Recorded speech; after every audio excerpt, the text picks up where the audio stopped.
Arctic Star Exploration, operated by a team of proven mine finders, is focused on diamonds in Finland and the Northwest Territories of Canada. Work programs are underway in Finland and Canada. Arctic Star trades on the TSX Venture Exchange symbol ADD, on Frankfurt symbol 82A1, and the OTCQB symbol ASDZF. Please visit our website arcticstar.ca or call us at 604-689-1799. Welcome to the Goddard Report. Comments made on the Goddard Report and TalkDigitalNetwork.com are an expression of opinion only. Here is Jim Goddard. My guest is Kris Sims, BC Director of the Canadian Taxpayers Federation. Welcome back to the show, Kris. Thank you so much. So, Kris, did you really huff and puff and create a giant inflatable character on the front lawn of the BC legislature today?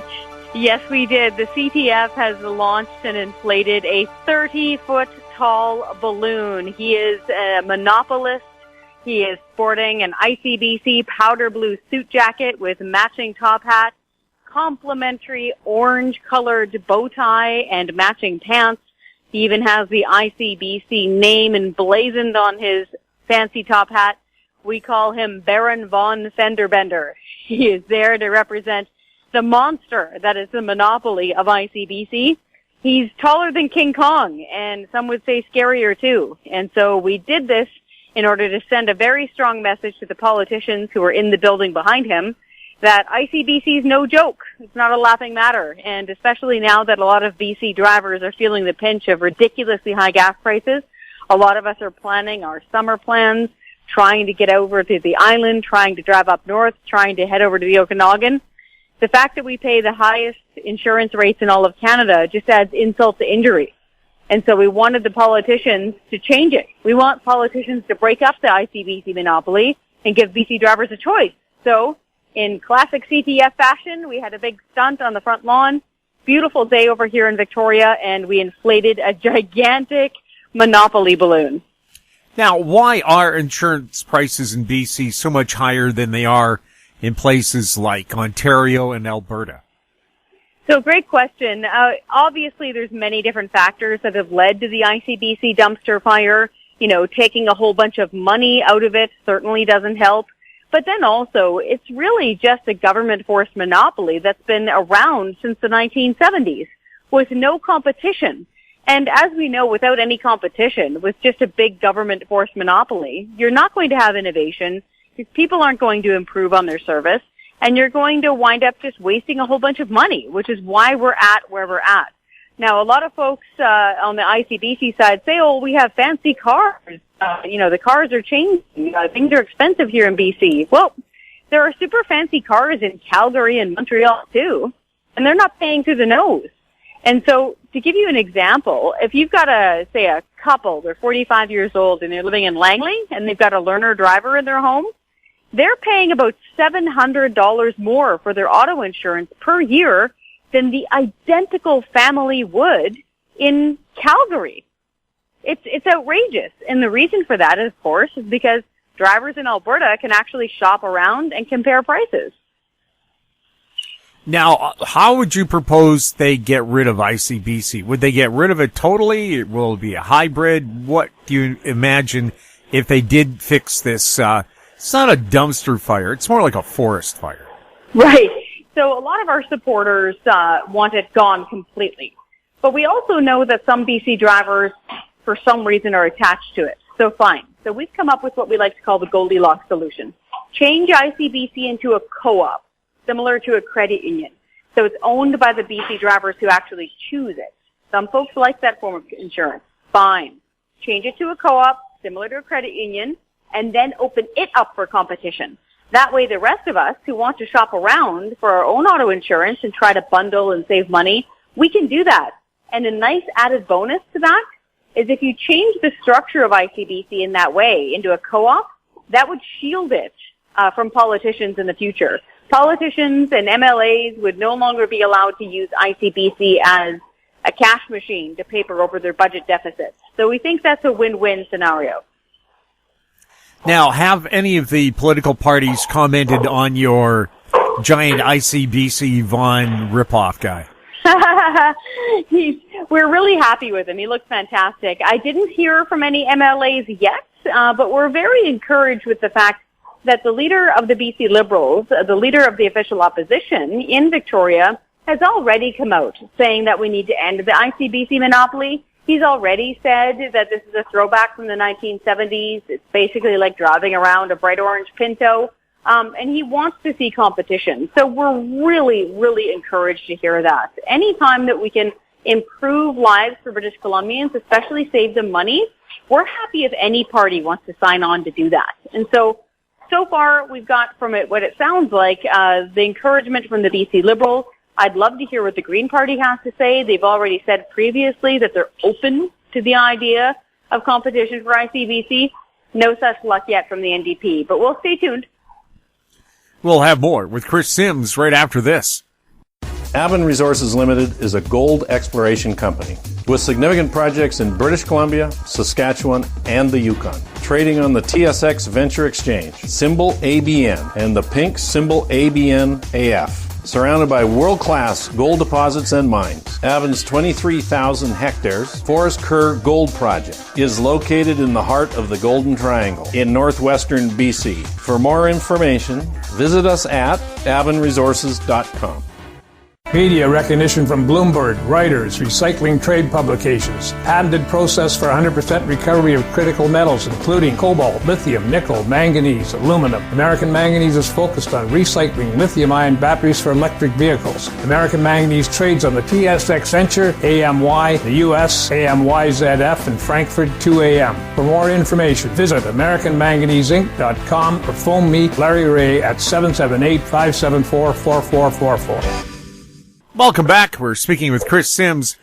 Kris, the Premier has said if gasoline prices in Greater Vancouver remain the highest in North America by this fall, he'll take a look at it. But of course, we all know gasoline prices traditionally go down in the fall when the driving season ends.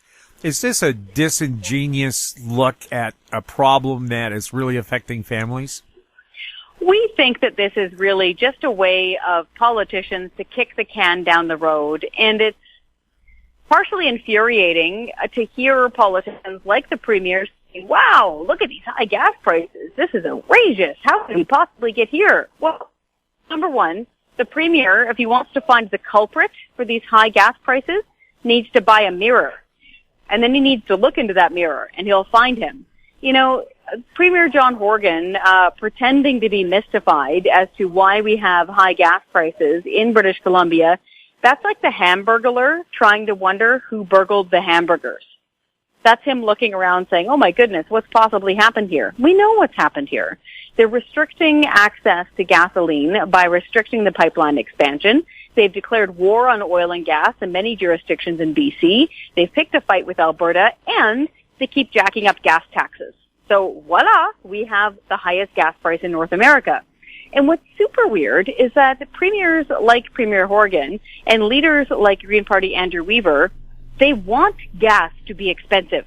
They want it to be out of reach for some people so they can't afford it. That's what, quote unquote, making different choices means. That literally means you can't afford to drive to the grocery store, or you can't afford to take that road trip into the Okanagan anymore, and so you'll be forced to stay home.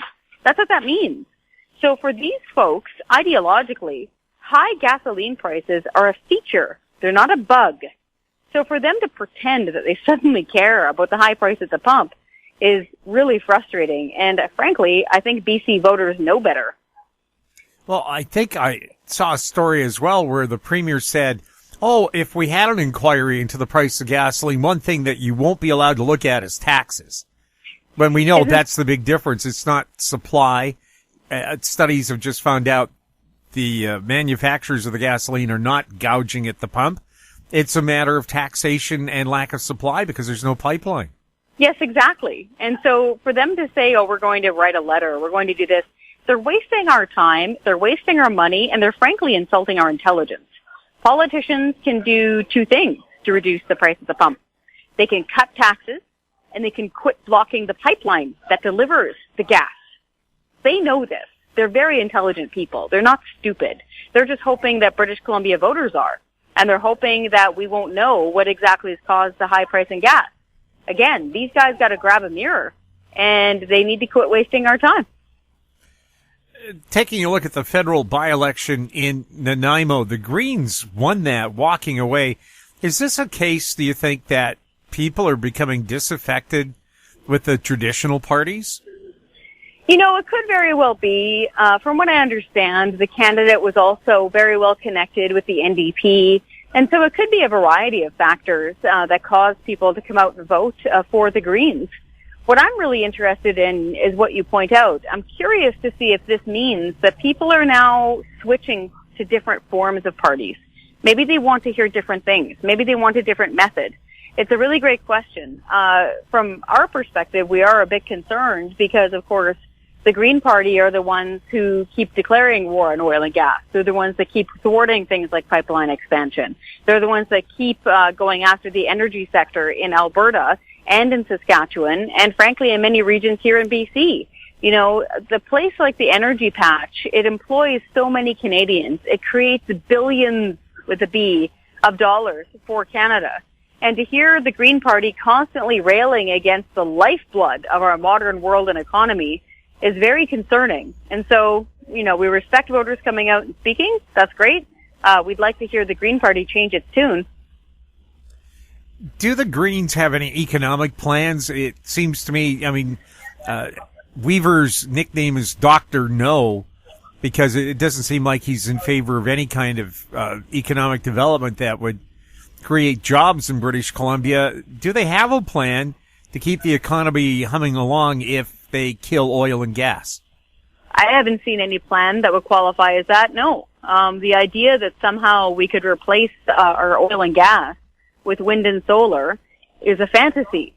And one of our other major concerns is that even when you get something as major and traditional and dependable and clean as hydro, BC Hydro, they flip-flopped on Site C too. Initially they were in favor of Site C, and then they turned around and they were opposed to Site C.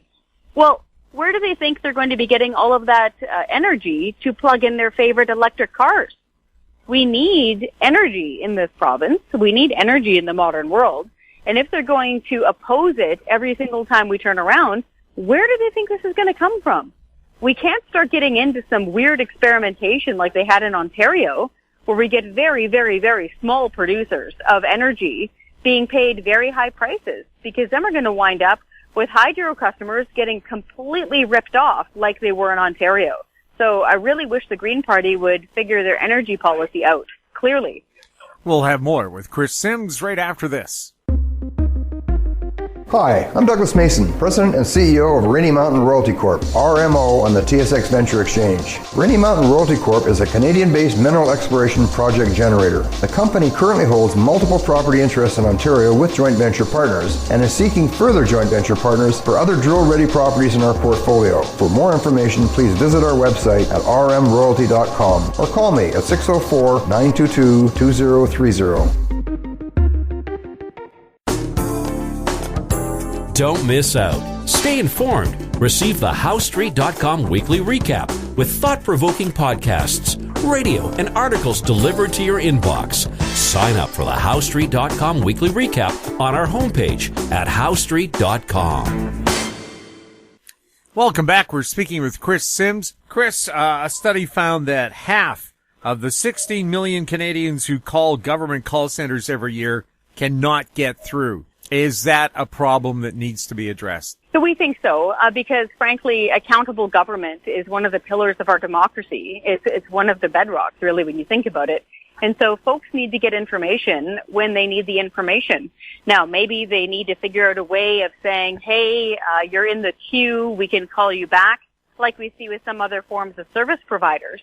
But they need to change something, because just posting a phone number there and never actually picking up the phone on the other line isn't going to help anybody. So we're very concerned when things like that happen, because that means that people aren't getting answers.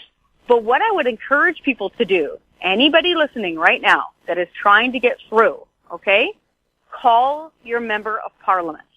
If you're dealing with something federal, call your member of parliament. Preferably call their constituency office, meaning the one that's in your neighborhood, because it is part of their job description to help their constituents. And that means that they can give you a direct number or a better email or a better connection to whatever department you're trying to deal with. They're really lovely people across party lines, frankly. You know, so many people work in those different offices for different parties, and many of them work very hard. And so I would encourage them, anytime you're having trouble reaching the federal government, call your member of parliament's constituency office. That's your better bet. Don't try to call some 1-800 number yourself.